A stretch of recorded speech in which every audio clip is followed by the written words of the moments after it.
One more short vid, another request I had of my electronics gear review.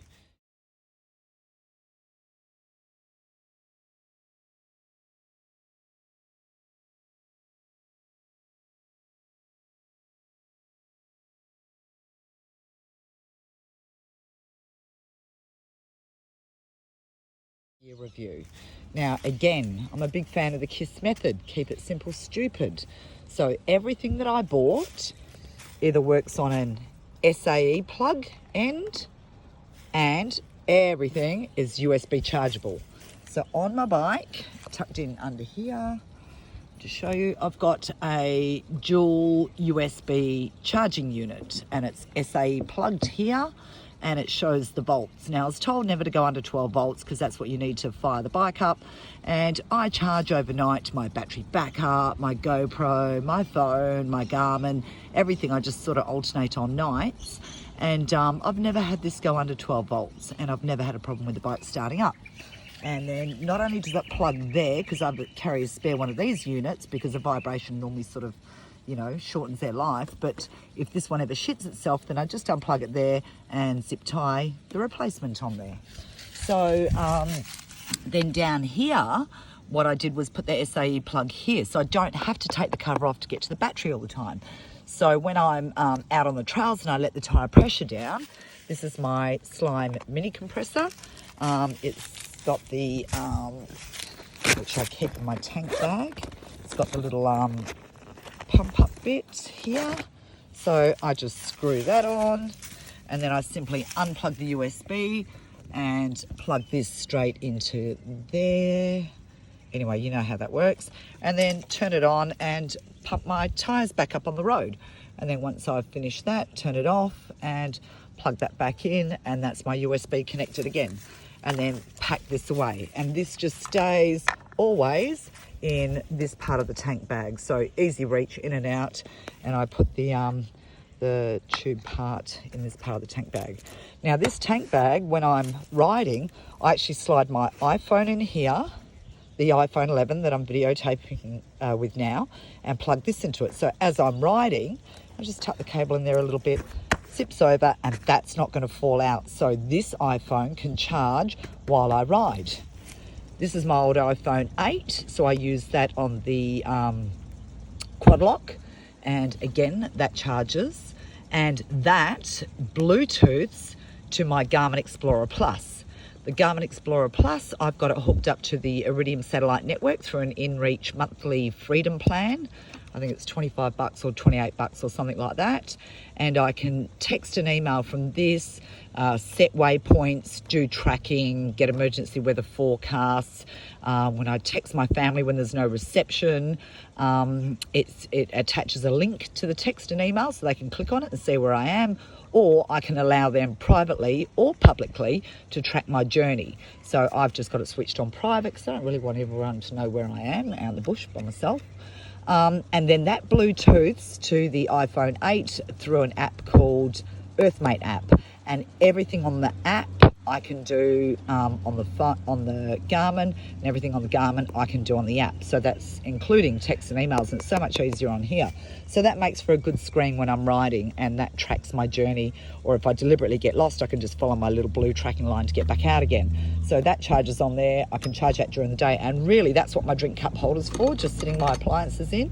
But when I'm solo riding by myself, I actually clip this unit to my body because it's got a EPIRB on it that I can press. So in the event that I go right and my bike goes left, from this I can call for a helicopter by pressing the EPIRB, and it's got the same function on the app as well. So I'm covered both ways. GoPro, so again, that just charges from that overnight. I just sit it in this little tank bag and plug it in.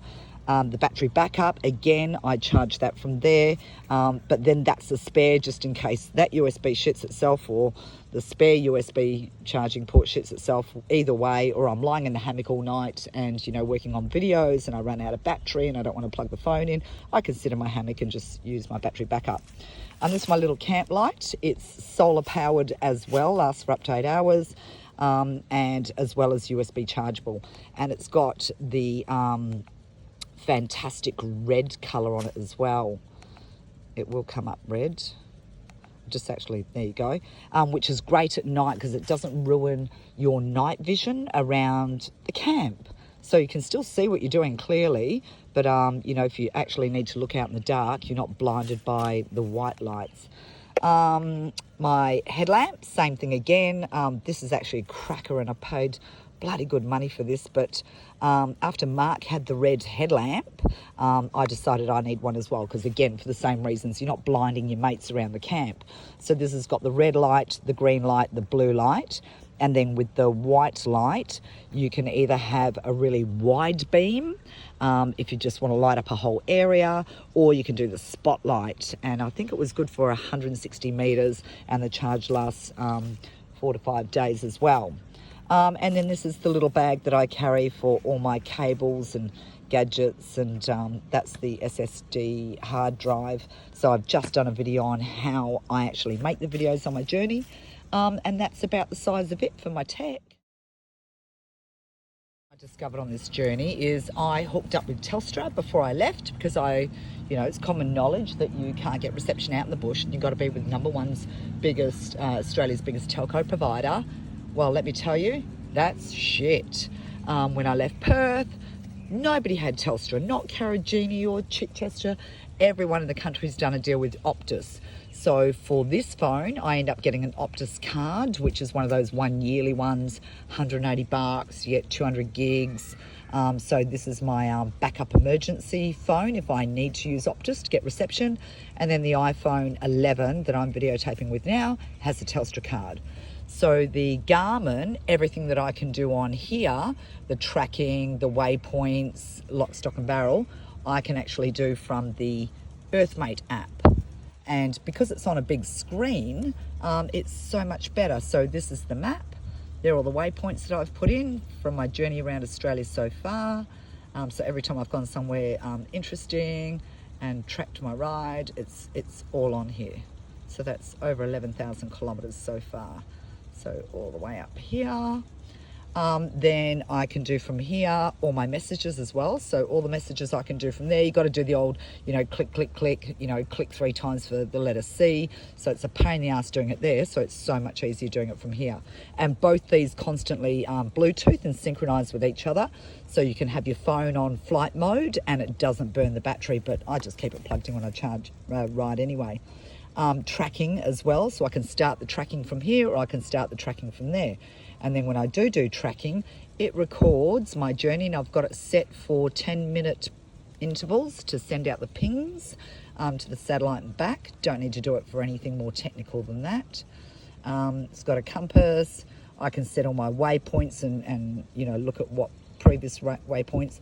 You can set routes, but I've really honestly don't know how to use it on this, but I know when you log in through the laptop, you can export GPX files and import GPX files and set routes and stuff like that. But, my methodology is just get lost and it works for me. History, I can look up tracking points, waypoints, everything. I can get emergency weather reports, and set up all my contacts. And with contacts, when I do messages, I can do these really quick messages where I can send a message to 10 different people in my contacts that just says, I've arrived, or send help. So that's really, really handy. But apart from Earthmate, I do toggle between HEMA Explorer.